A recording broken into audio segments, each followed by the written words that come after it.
नमस्कार, मैं धर्मेंद्र कुमार प्रगति क्लासेस के यूट्यूब चैनल में सभी का बहुत बहुत स्वागत है। बात करेंगे प्रगति परीक्षा वर्दी वाला टेस्ट सीरीज क्रमांक 10।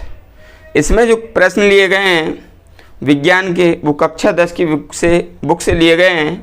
तो क्योंकि एक बार 2016 में फॉरेस्ट गार्ड का जो एग्ज़ाम आया था उसमें कक्षा 6 के विज्ञान से 15 प्रश्न आए थे, तो इसलिए जो 6 से 12 तक का जो साइंस है उससे भी क्वेश्चन बनकर के आपके मध्य प्रदेश पुलिस में आ सकते हैं। तो देख लेते हैं, ये कक्षा 10 से लिए गए हैं। ताप बढ़ाने पर अभिक्रिया की दर पर क्या प्रभाव पड़ेगा।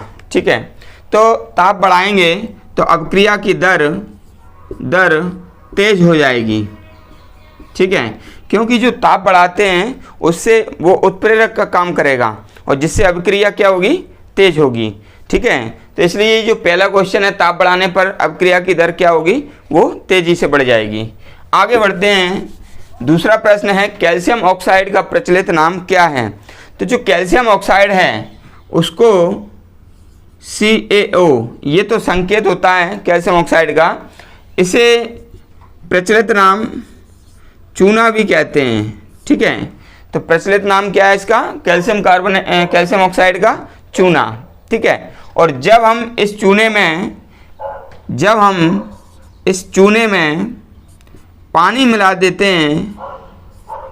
देते हैं तो ये चूने का पानी बन जाता है, CaOH का होल ट्वाइस। ठीक है, तो क्या बन गया, ये चूने का पानी। और जब हम इसमें पानी मिलाते हैं तो CO2 जो होती है ना वह निष्कासित हो जाती है। चूने में पानी मिलाने पर कौन सी गैस निष्कासित होती है, वह होती है कार्बन डाइऑक्साइड। ये ध्यान रख लेना। अगला प्रश्न है हमारा, लोहे में जंग लगने की क्रिया क्या कहलाती है। तो जो लोहे में जंग लगती है उसको कहते हैं संक्षारण। ठीक है ना, लोहे में जंग लगना क्या कहलाता है, संक्षारण कहलाता है। और जब लोहे में जंग लगती है तो यह एक रासायनिक क्रिया होती है। कौन सी क्रिया होती है, रासायनिक क्रिया होती है। और यह जो होता है ना रासायनिक क्रिया, लोहे में ऑक्सीजन प्लस H2O की क्रिया के बाद ये रासायनिक क्रिया होती है। इसलिए हम लोहे की वस्तुओं को संक्षारण से बचाने के लिए उस पर ग्रीस, ऑयल या पेंट लगा देते हैं और उसका जो है ना अस्तित्व बच जाता है। अगला देख लेते हैं। अगला प्रश्न है, हाइड्रोजन और प्लस क्लोरीन मिलकर क्या बनता है। तो हाइड्रोजन क्लोरीन बन के बनेगा HCl, और HCl को कहते हैं हाइड्रोजन क्लोराइड बनता है। ठीक है, अगला प्रश्न देख लेते हैं।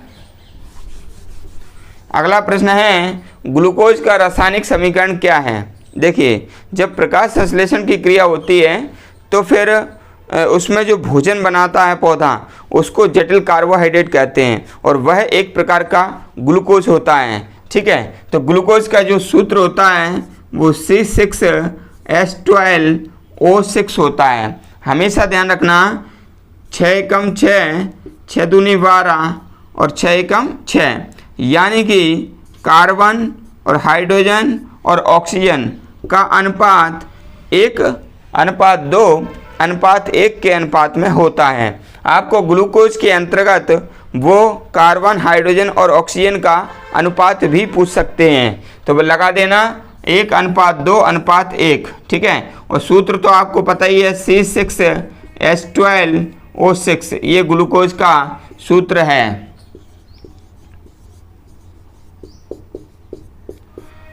नेक्स्ट देख लेते हैं प्रश्न क्रमांक 6। तो प्रश्न क्रमांक 6 है, लेड सल्फेट का रासायनिक नाम क्या है। तो Pb को कहते हैं लेड और SO4, तो PbSO4 लेड सल्फेट का रासायनिक नाम होता है। ठीक है, इसमें Pb की वैलेंसी और SO की ये -2 और +2 होती है।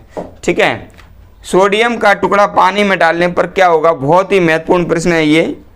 क्या होता है, जो सोडियम है वह मुलायम धातु है। ठीक है, सोडियम कैसी धातु है?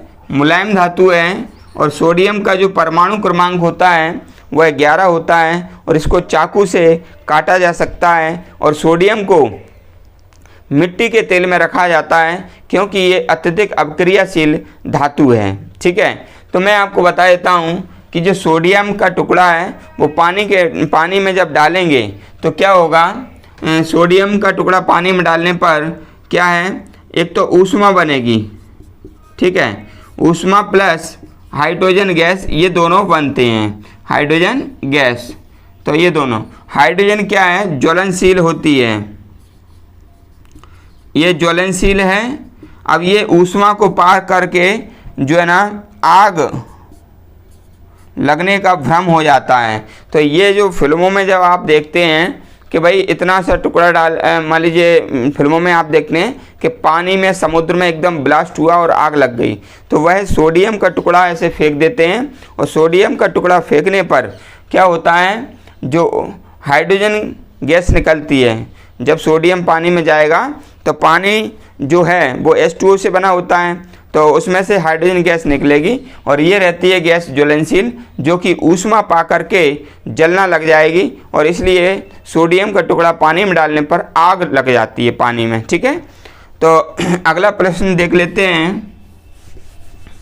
अगला प्रश्न है, उत्प्रेरक क्या है? देखो, उत्प्रेरक वह चीज़ होती है जो कि रासायनिक क्रिया में भाग नहीं लेती है लेकिन रासायनिक अभिक्रिया में जो है उसकी गति को बढ़ा देती है। ठीक है, समझ रहे हैं आप बात? जैसे कि मान लीजिए विद्यार्थी हैं, तो विद्यार्थी के जो अच्छे दोस्त हैं या माता पिता हैं या गुरु हैं, वह उनके एग्ज़ाम में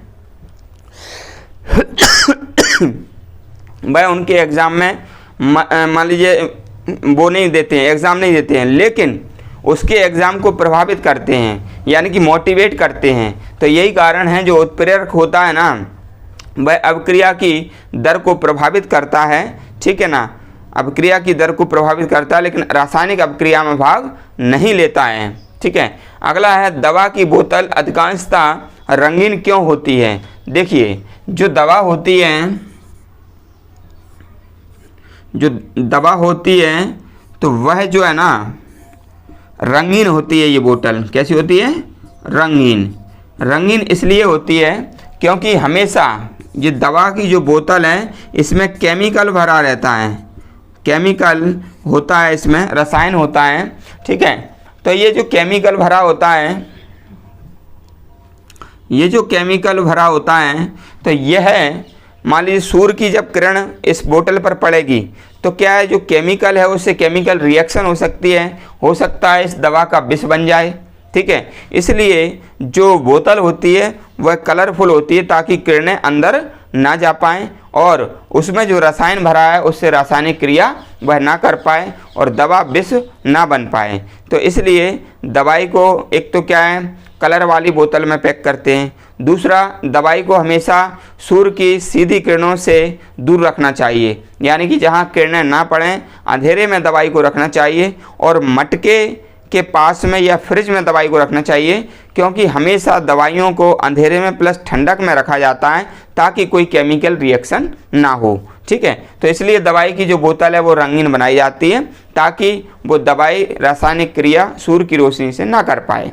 अगला प्रश्न है हमारा, आलू की चिप्स के पैकेट में कौन सी गैस भरते हैं? ठीक है, तो हमेशा ध्यान रखना, आलू की जो चिप्स पैकेट होती है या फिर जो बिंगो टेढ़े बेड़े या फिर मान लीजिए कुछ भी जो नमकीन वगैरह है उसमें नाइट्रोजन गैस इसलिए भरते हैं क्योंकि ये सब जो खाद्य पदार्थ हैं ये तेल एवं वसा के बने होते हैं और यदि ये तेल और वसा के बने सामग्री में यदि वायुमंडल की ऑक्सीजन यदि इसके अंदर प्रवेश कर जाए तो ये विषाक्त हो सकते हैं, जहरीले हो सकते हैं और इनका जो टेस्ट है वह टेस्ट प्रभावित हो सकता है। इसलिए इसमें नाइट्रोजन गैस भर दी जाती है ताकि इनका टेस्ट वही बना रहे और चीज़ें विषैली ना हों। ठीक है, तो ये हमने कक्षा 10 के विज्ञान से लिया था। कक्षा 10 के विद्यार्थी भी इसको देख सकते हैं। और जो कंपटीशन है मैं आपको बता दूं, कक्षा 6 का जो विज्ञान है और सामाजिक विज्ञान है, कक्षा 6 से 12 तक का जो सामान्य ज्ञान के अंतर्गत विज्ञान और सामाजिक विज्ञान है, गणित है, वो आप अच्छे से कर लीजिए। उन्हीं में से कुछ क्वेश्चन कंपटीशन में रख दिए जाते हैं। और जो 10वीं के विद्यार्थी हैं उनको मेरी सलाह है 10वीं का कोर्स अच्छे से पढ़ें, क्योंकि 10वीं के बाद जब वो अग्निवीर या आर्मी का पेपर देते हैं या पुलिस का पेपर देते हैं तो यहाँ से क्वेश्चन जरूर आता है। जो आपका सिलेबस है उसको बोझ ना समझते हुए उसको अच्छे से आप स्टडी करें। ये समझें कि मान लीजिए एक नौकरी की ही तैयारी वो कर रहे हैं। ठीक है, तो वीडियो आपको कैसा लगा आप कमेंट्स करके बताएं। वीडियो को अधिक से अधिक शेयर करें और जो व्यक्ति नए हैं वो चैनल को सब्सक्राइब करें। सभी का बहुत बहुत धन्यवाद।